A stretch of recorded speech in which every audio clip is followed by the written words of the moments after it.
UP BJP के नए boss Pankaj Chaudhary. Kurmi vote bank पर बीजेपी का बड़ा दांव। 2027 में यूपी में फिर खिलेगा कमल। उत्तर प्रदेश के महाराजगंज से 7 बार के सांसद और केंद्रीय वित्त राज्य मंत्री पंकज चौधरी उत्तर प्रदेश के बीजेपी अध्यक्ष बन गए हैं।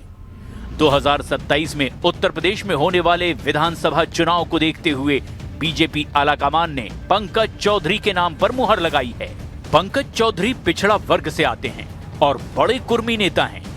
उत्तर प्रदेश में पिछड़ा वर्ग में यादव के बाद कुर्मी जाति के लोगों की संख्या सबसे ज्यादा है। कुर्मी जाति के लोग पश्चिमी यूपी को छोड़कर उत्तर प्रदेश के लगभग हर कोने में हैं। शायद इसीलिए बीजेपी ने 2027 के विधानसभा चुनाव से पहले पंकज चौधरी पर बड़ा दांव खेला है। मौजूदा समय में उत्तर प्रदेश में समाजवादी पार्टी के 37 सांसद हैं, जबकि बीजेपी के 33 सांसद और कांग्रेस के 6 सांसद हैं। 2024 लोकसभा चुनाव में समाजवादी पार्टी यूपी में सबसे बड़ी पार्टी के रूप में उभरी और इसमें 7 कुर्मी नेता समाजवादी पार्टी के टिकट पर सांसद चुने गए। बीजेपी आलाकमान ने समाजवादी पार्टी के पीडीए को काउंटर करने के लिए एक बार फिर बीजेपी प्रदेश अध्यक्ष की कुर्सी पर कुर्मी नेता को बिठाया है। 2024 लोकसभा चुनाव में समाजवादी पार्टी के जीत की बड़ी वजह कुर्मी वोट बैंक माना जाता है। कहा जाता है कि कुर्मी समाज के 7 बड़े नेता सांसद बन गए, तो वहीं बीजेपी का केवल 3 कुर्मी समाज के नेता ही सांसद बन पाए थे। और इसी कुर्मी वोट बैंक को साधने के लिए बीजेपी आलाकमान ने पूर्वांचल के बड़े कुर्मी नेता को बीजेपी प्रदेश अध्यक्ष की कमान सौंप दी है। पंकज चौधरी मोदी सरकार में केंद्रीय राज्य मंत्री हैं। वो 7 बार से महाराजगंज के सांसद चुने गए।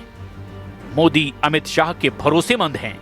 उनकी पहचान अच्छे रणनीतिकार के तौर पर है।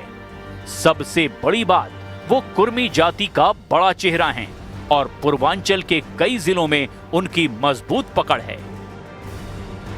2022 में जब बीजेपी के 262 विधायक चुने गए तो कहा गया कि प्रदेश के कुर्मी वोटरों ने बीजेपी का बटन दबाया, इसीलिए बीजेपी की बम्पर जीत हुई।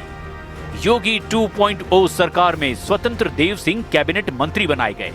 इसके बाद बीजेपी आलाकमान ने पश्चिमी उत्तर प्रदेश के बड़े जाट नेता भूपेंद्र चौधरी पर दांव लगाया।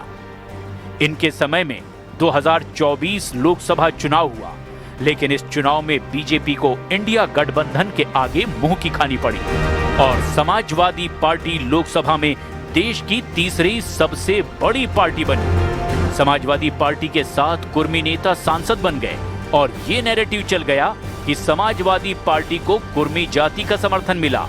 इसी को काउंटर करने के लिए अब बीजेपी ने पंकज चौधरी पर दांव खेला है।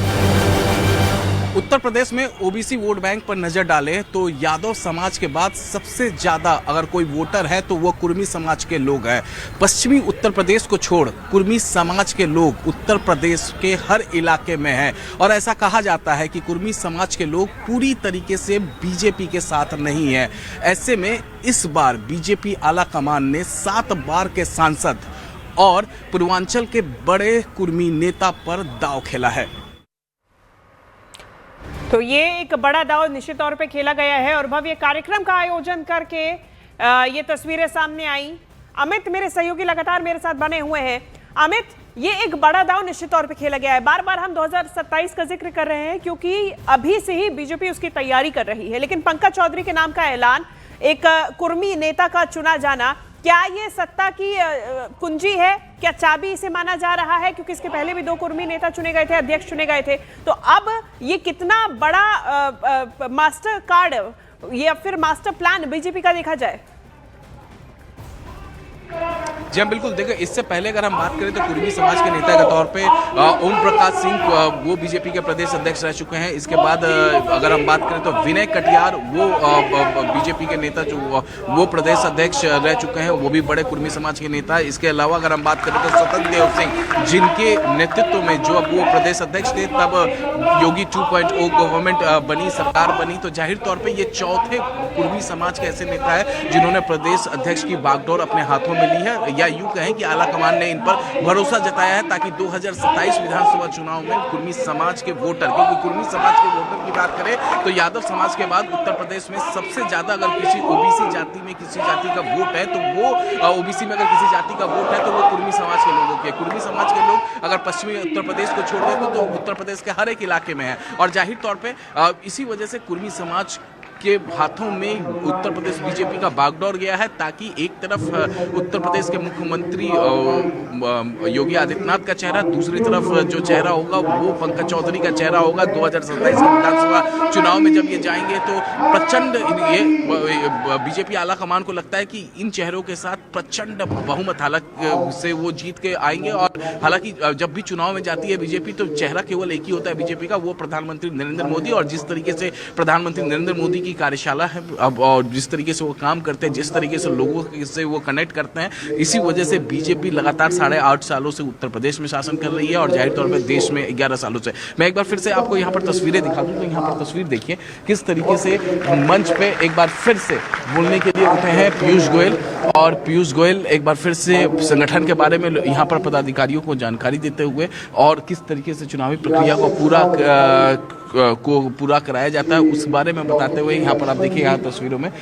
और मैं अपने वीडियो जर्नलिस्ट कमलेश से कहूँगा कि एक बार पूरा कैमरा पैन करके दिखाएं कि किस तरीके से प्रदेश भर के सारे पदाधिकारी जो हैं वो इस ऑडिटोरियम में, यानी डॉक्टर भीमराव अंबेडकर ऑडिटोरियम में पूरी तरीके से वो यहाँ पर मौजूद हैं और अपने सारे बड़े नेताओं की वो बात सुन रहे हैं। और जाहिर तौर पर बीजेपी हमेशा चुनावी मूड में होती है, और इस वक्त बीजेपी 2027 विधानसभा चुनाव को पूरी तरीके से प्लान कर चुकी है कि कैसे लड़ना है। रोड मैप तैयार है और पंकज चौधरी उसी रोड मैप पर काम करना शुरू करेंगे।